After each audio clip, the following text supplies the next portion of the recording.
think Crawford is way better than Floyd Mayweather. We already know. We knew Crawford is a great fighter. The comparison, listen, Crawford Mayweather would have been an amazing fight in their prime. Just like you insert Ray Leonard in there, just like you insert Ray Robinson in there.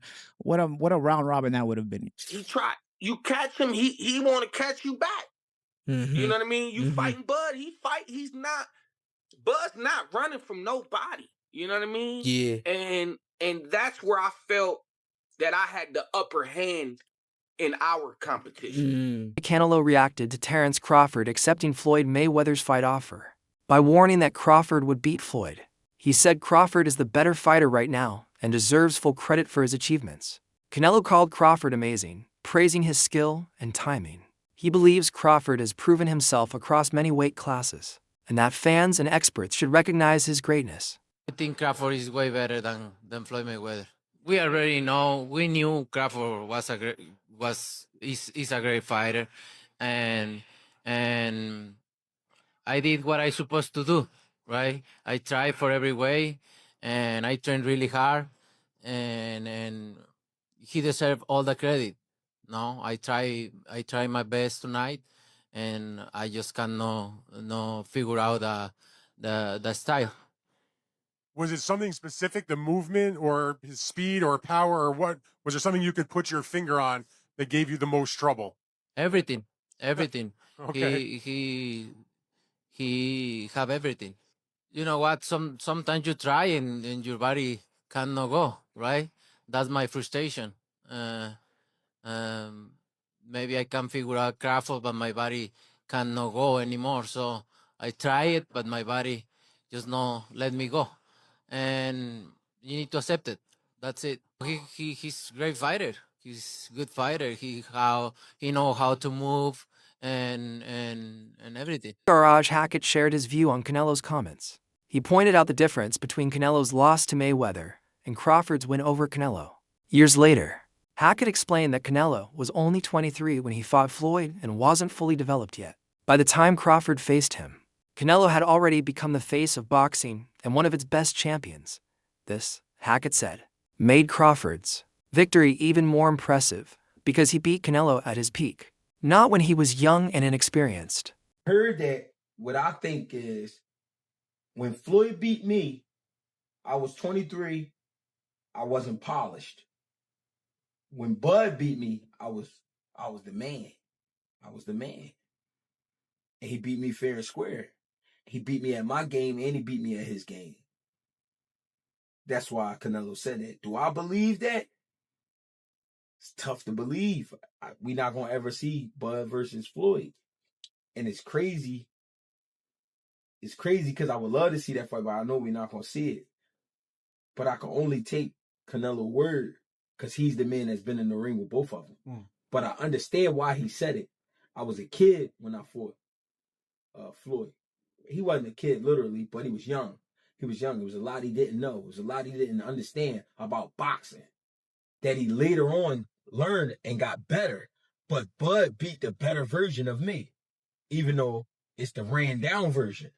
I'm saying that because it is some wear and tear there with Canelo. I've been saying it the whole time. When a guy got almost 70 fights in current time, with all those big camps he's been doing and all that, trust me, it's some wear and tear there. I'm not making excuses for Canelo.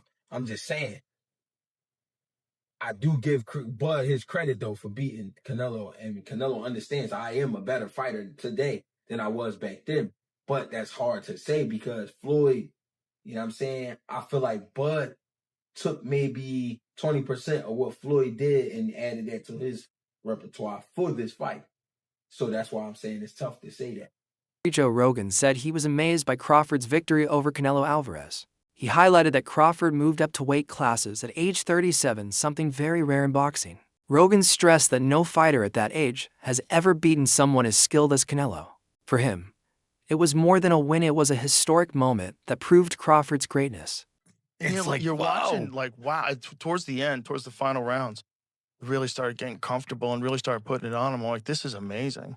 You know, one of those rare, like that's history, obviously, right? Watching somebody do. You shouldn't be able to do that. You shouldn't be able to fight at that weight for the first time ever. against one of the greatest, undisputed greatest of all time, fucking, and do what you did. It is beyond, like, my favorite, an outlier. You're beyond an outlier. You're something. You're an anomaly. Yeah, something special. And something he's another really one, 30, special. I believe he's 37. Yeah, one of those where you shouldn't be able to do that by any account. By any account, 37, my body was so wrecked. I'm like, fuck you. You know, I could barely go bowling. Or Paulie Malignaggi joined the debate on who is greater, Floyd Mayweather or Terrence Crawford.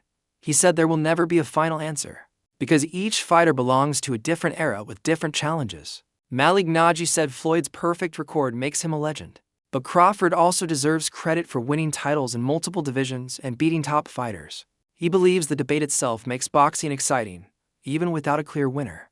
Tough 154 pounders and it was in a young Canelo and a very tough Cotto who was punching very hard from 40 to 54. You know, remember Cotto had knocked out Delvin Rodriguez at 54. He'd still done some damage at 54, and I thought won a title at 60. Yeah, and I thought he knocked out Martinez at 60, and I thought he gave Mayweather a pretty good fight at 54. I don't know. I can't say I disagree or agree. I just think that Mayweather, because it's so far away, so long ago, you know, and people sort of start to underestimate the things he did. You know, people talk about Canelo takes his repertoire from the Mayweather repertoire. No, he doesn't. Mayweather fought ex-champions. This guy's fighting guys who will never even may never smell a belt in their life, and he was fighting them. So you know, Mayweather, even if you're saying, oh, he didn't fight the very best, he still fought champions and ex-champions, even at 47, even at 54. Timothy Bradley gave a bold opinion, saying Crawford has the tools to beat Floyd Mayweather too. He explained that Crawford's intelligence, adaptability, power, and timing could counter Floyd's defensive style. Bradley said, Crawford's ability to adjust mid-fight would make him very dangerous, even for Mayweather in his prime. For Bradley, Crawford belongs among the greatest boxers ever. The GOAT, oh, absolutely. But Terrence Crawford will whoop his ass. He would beat Floyd Mayweather. I'm telling you right now, he will beat Floyd Mayweather too. He will beat him too. He got everything it takes to beat Floyd. Floyd struggled in the first half against Zab Judah. Zab Judah, a damn terrific fighter. Terrific fighter, but he ain't no damn Terrence Crawford. Especially from the southpaw position. Floyd didn't like fighting southpaws. Floyd reached with that right hand. You think he gonna reach against one of the best back foot counterpunchers in the game? He gonna reach with that right hand against Crawford? He gonna get slept reaching with that back hand. The way he reaches with that. That level change backhand he throws too? No, man, that pull jab he does too, that ain't gonna work. That is not gonna work. Floyd got a 72-inch reach. Yeah, he had quickness, fast reflexes. However, Crawford got all of that too. He got all of that too. And he got a 75-inch reach. Great counterpuncher. Can concentrate all night. Can put pressure on Floyd. He can even invite Floyd in. Yep, I noticed. Floyd's not having success. He started to step on the gas. That's what he do. And he gonna run into problems with Crawford because Crawford hits harder than him.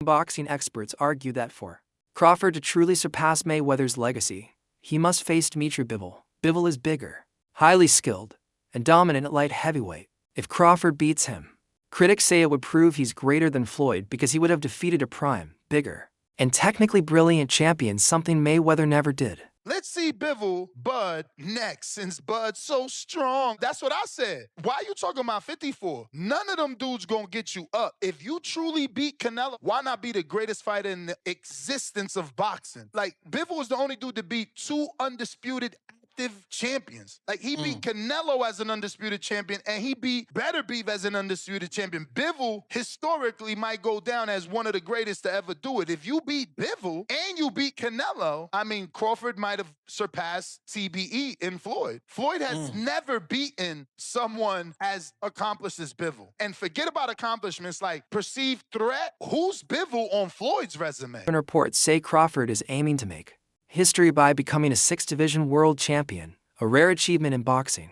He already has multiple titles across different weight classes, and now he's considering moving up to middleweight 160 pounds. This would mean facing naturally bigger, stronger fighters. adding even more excitement to his career.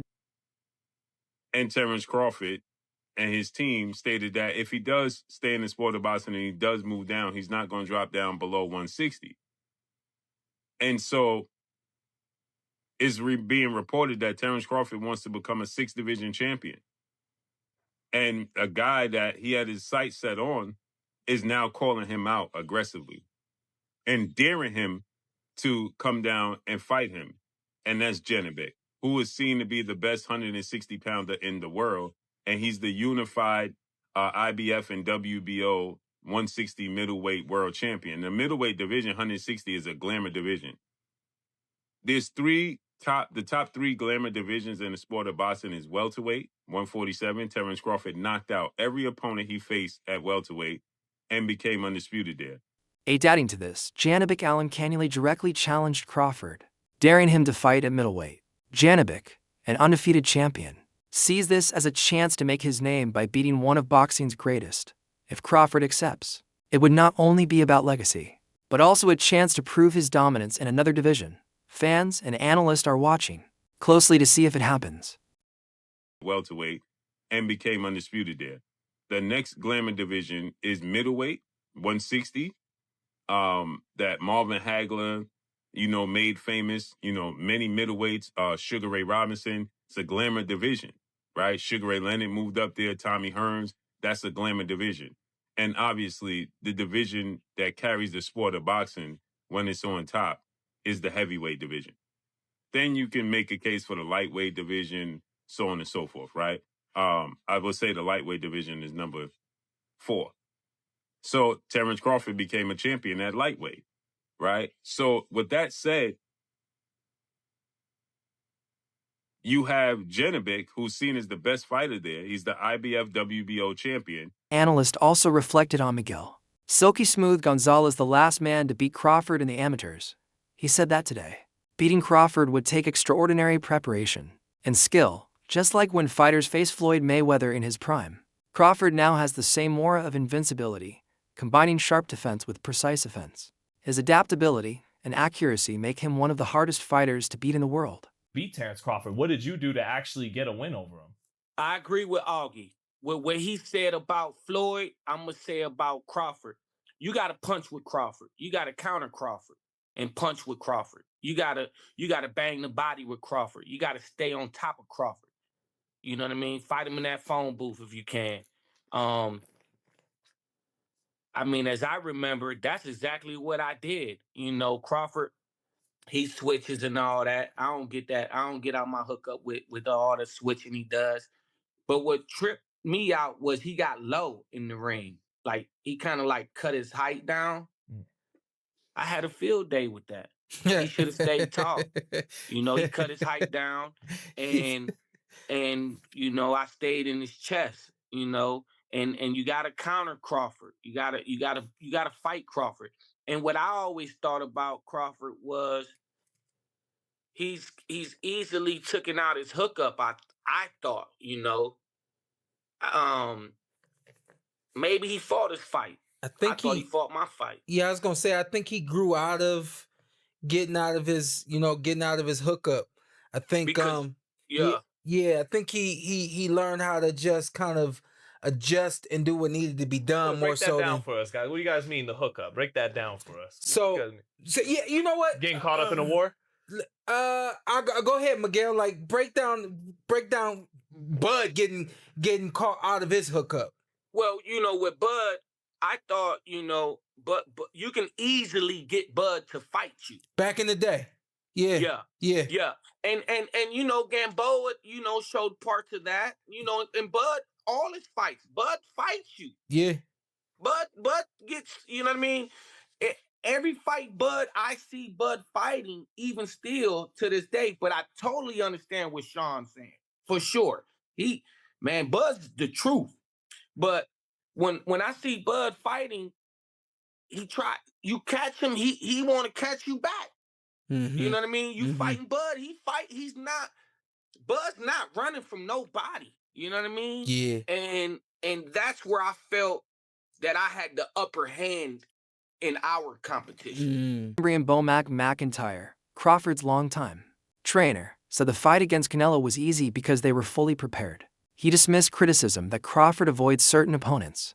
Bolmack argued that Crawford doesn't duck fights, he simply follows his own path. He said Crawford's legacy should be judged by his success in the ring, not by public demands. Absolutely, but they're probably thinking the way we were all thinking, that just because of the weight he should be okay because he's the naturally bigger man. But someone like Crawford, obviously, who's done what he's done, you have to be on the top of your game. And I felt with Canelo, it was probably too many single shots that he was throwing, but he wasn't throwing the usual singles and backing it up because he was getting counted. And he wasn't allowed to. Yeah, it wasn't just that Canelo was bad, is what I'm trying to get at. Crawford was absolutely sensational on the night and the deserved winner and one of the best. Because the other side of the argument would be that they actually thought they might be getting Crawford at the right time because he hadn't fought for a while and had some particular surgery. I mean, did it go, as I said to you at the top of the show, Bomac, I mean, I watched you in the corner and I thought it was a exercise in how a corner should be conducted in terms of the communication, the coherency of it, and the discipline behind who spoke, when they spoke, what they said, and what needed to be heard.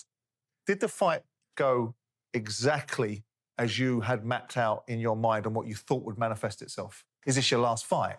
You know, which really annoyed me with Max Kellerman going in and making that the stop part of his questions. Do you think, Bomac, that he gets the recognition and the appreciation that his achievements merit? Definitely not. Definitely not. Why do you think that is? I think because of the simple fact that Terrence is his own man. You know, he knows the path that he wants to go.